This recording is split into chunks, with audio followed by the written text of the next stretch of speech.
most likely lived in my home before me. Though the letter never reached the person it was intended for, it did spark significant questions, such as why do prisoners attract women so well? Does real prison love exist, or is it all a scam? And how do these prisoners learn to write so well in the first place? The myth, women must be twisted to fall in love with prisoners. Look, this phobia, I've never heard of it. Hybristophilia. When it comes to having a strong attraction to social deviants, criminals, and prisoners, hybristophilia comes to mind. This is a paraphilia where people are aroused by people who have committed outrageous acts such as cheating and crimes, including the R word and people who are murderers. The thing that makes this so interesting is that it is different for everyone. Some are more passive about it while others are aggressive. Okay, so it says passive hybristophilia. This is when someone is drawn to criminals, but they do not act on it or try to assist them in any way.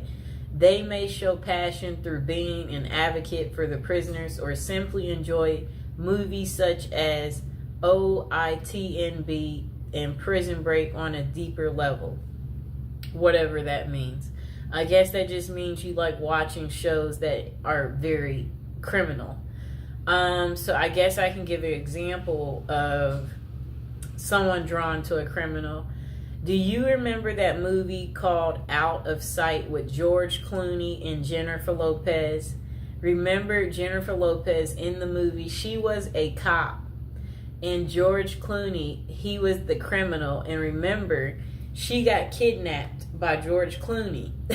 They created a romantic movie out of this situation. And J-Lo, she, had no man in her love life. Very good looking woman, and then here is this criminal that kidnaps you, and he's very handsome, okay?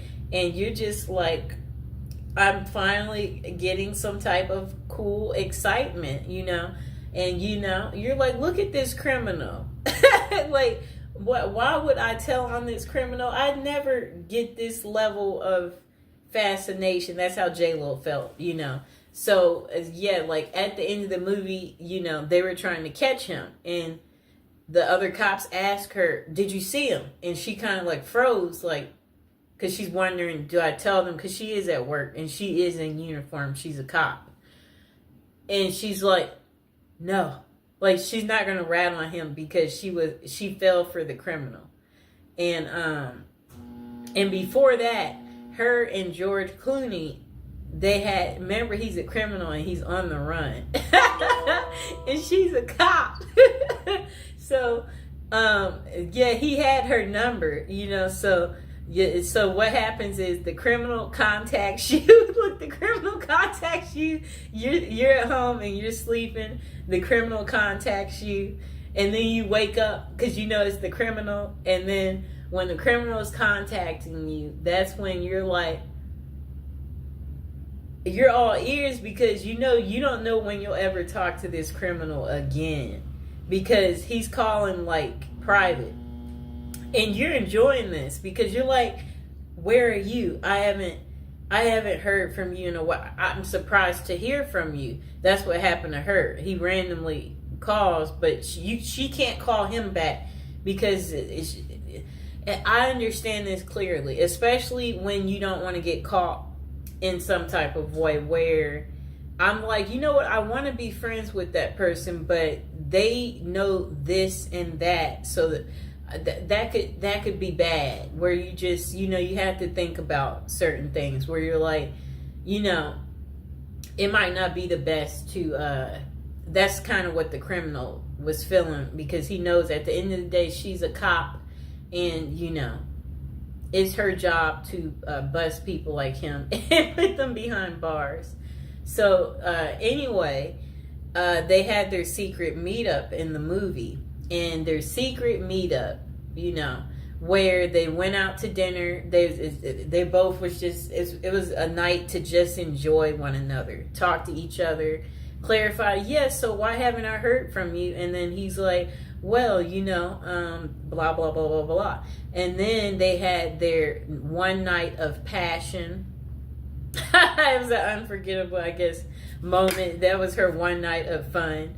And then that was pretty much the end of it. And then she didn't hear from him anymore. Like, it's like, it was a really, really good movie.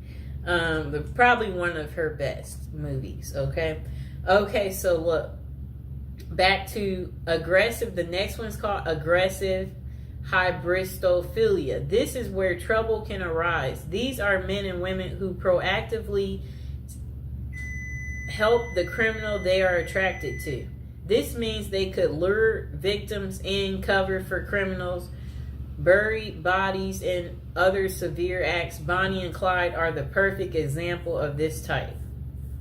I'm trying to think, do I know of one like this? Where men and women help the criminal they're attracted to. This means they could lure victims in, cover for criminals, bury. Okay, I'm trying to think. That one I can't think of. It's not a fast one that just comes to me. Okay, so why do so many prisoners / criminals in relationships? The answer is quite simple. It is a mixture of hybristophilia, the desire for excitement from their mundane lives, the long distance passion, and the fantasy of it all makes people drawn to that lifestyle. In fact, there are over 40 different websites that cater to prisoner dating, such as meetaninmate.com. And then potential consequences. Though it would be nice to have a happy ending every time, there are significant consequences from dating a known criminal. For example, a book called Dream Lovers: Women Who Marry Men Behind Bars. Jacqueline Wilcox Bailey talks about a real-life incident. Two sisters walked out of their long-term, boring relationships to get with prisoners. When those men were released, one of the sisters was murdered, and the other was beaten and tortured, which sent her supposedly posed lover back to jail. I think they mean prison. With this as a possibility, always be aware of the dangers you could be subjecting yourself. If you decide to follow that journey, with that being a solid case, does that mean that all prison love is fake and they are nothing but predators? Then they said myth. There is no such thing as true love in prisoners.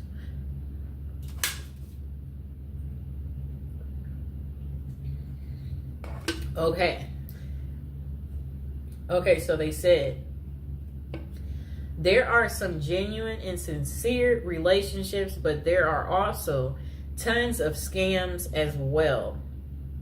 How do you know the difference? If you are reading a letter from someone behind bars and they ask for money in any way, it is likely a scam. Do not fall for it. They could either be reaching out to women and men for financial gain, attention with the media, or to gain supporters, just like Ted Bundy, Richard Ramirez, and Scott Peterson did. I know what all of them look like. That's how infamous they are. For the record, serial killers such as those noted above are less often associated with scams and writing letters. You may think that they are great at manipulating, but that is not the case with them. They get away so well with murders and crimes because they are bold, always act like they have nothing to lose, and never overthink what they are doing. With an IQ of below average, more love letters come from non-serial killers who are much smarter and think things through better. Okay, overall, use your best judgment. These people will not always con you. They may be truly into letter writing for human connection. That's kind of funny.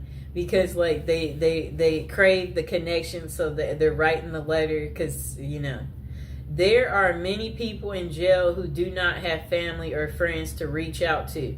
So they turn to pen paling to feel involved, valued, heard, and feel like they matter.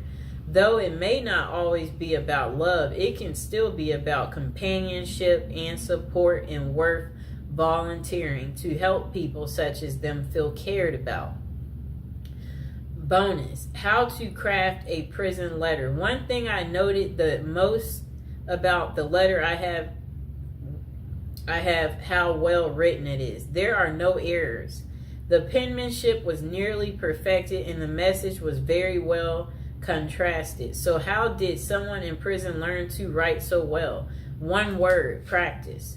Those who write love letters will use trial and error in their writing. For example, they would keep tabs on the responses they would get from their loved ones. When they said certain things, they would then work on perfecting in those areas to get even more positive responses. In addition, they could have utilized other inmates for assistance as well. More perspective is a catalyst for fostering new ideals and learning how to write a moving love letter or scamming someone successfully. If you want to learn to write a great letter, start with practicing. Use your feedback as a guide and never be afraid to ask for help so you can become a pro. And the final thought: falling in love with criminals and prisoners is hyperbristophilia. Though having this characteristic is a passive sense is fine. Seek help if you feel like you will act on those passions. There are limited professionals that can assist, but it is worth finding a reputable person before you do anything drastic that could land you in jail yourself. Oh no. Remember, human connection and writing to prisoners is a great way to improve their quality of life. If you are talking to someone who has no one else on their side, keep being a hero to them. But always know the signs and be mindful if they are trying to scam you or not. The last thing you want to do is fall in love with someone behind bars only to find out they were using you for personal gain. At the last word from us, we don't know everything, but we do have an opinion on everything. Oh boy. That was quite interesting, right? Oh boy. That's what I have to say about that. I hope that, now you know why women love men in prison. I hope this has gotten through to you guys, so you get that deep understanding here and you understand that, women can fall in love pretty much with anything, okay?